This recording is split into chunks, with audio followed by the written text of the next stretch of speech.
To do this assignment, you need to watch these 3 videos here. You can scan them or go online, find this assignment on the classroom, and click on these 3 links. So if you've missed the day, that's how you do this. Stars in our universe are given categories, M through O. Our sun is class G.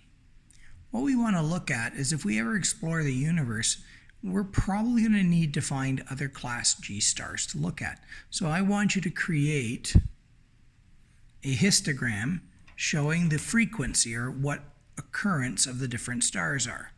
So for example, the class M stars are 76% of the universe. Those are these teeny little white dwarfs.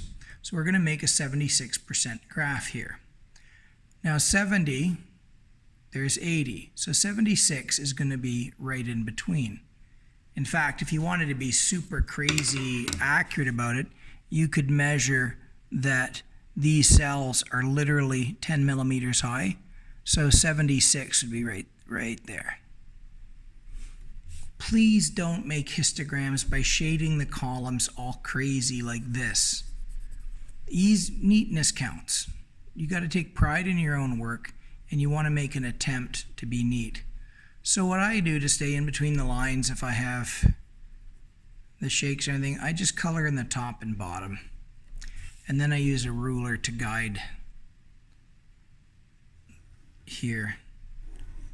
And once I get that, and I can make it really neat by simply scooting the ruler along if you have any coordination problems, or you can just do the outside and then fill it in. Try to get it at least this neat so you take in some pride in your workmanship.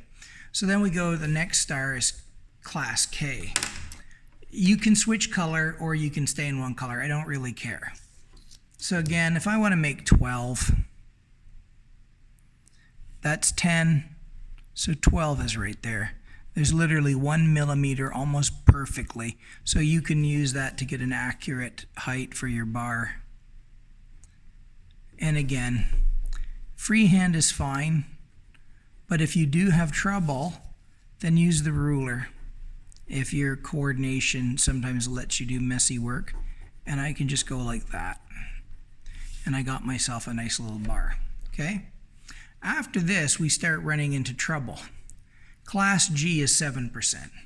That's our star, so I'm going to pick something. Now if that's 0, that's 10.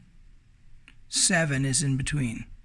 So class G, and I'm not able to be as neat as I would like because my cell phone's blocking my direct side of the page. So again, if I'm worried about the bottom there, I go in circles. So if you have trouble doing a neat job on the graphs, what you'll find is it's easier to go over the line if you're going up and down strokes. But if you do little tiny circles, you can find you can stay in the lines better. And again, it's not that critical, but pride of workmanship is important. So the next is class F. Now class F is at 3%. So this is basically the last one that's anything more than a guess. 1, 2, 3, and we go here. Beyond class F, we get to class A, which is half of a unit, and 0.6, that's less than a millimeter. So really, the class A star would just be a strip along here. And the class B and the class O are, you could just go like this. Too small to see. There are basically no class O stars in the universe. I mean, we've pictured billions of them, so there's probably thousands, but that percentage is so tiny it doesn't really count. 0.13%, okay? That's 1 in 1,000 stars. This is about 1 in 200. So you could put that on there. This is about 1 chance in 1,000 of seeing a class B star, and this is about 1 chance in 200 of seeing a class A star. And this is literally 1, 2, 3, 4, 5. How many digits do we got here? 1, 2, 3, 4, 5 digits over. So this is 3 chances in 100,000.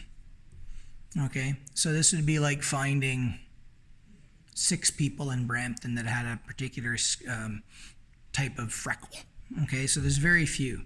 So now the question is, knowing that we live around G-type stars, looking at the stars in the universe, how likely are we to find a star similar to our own to live around?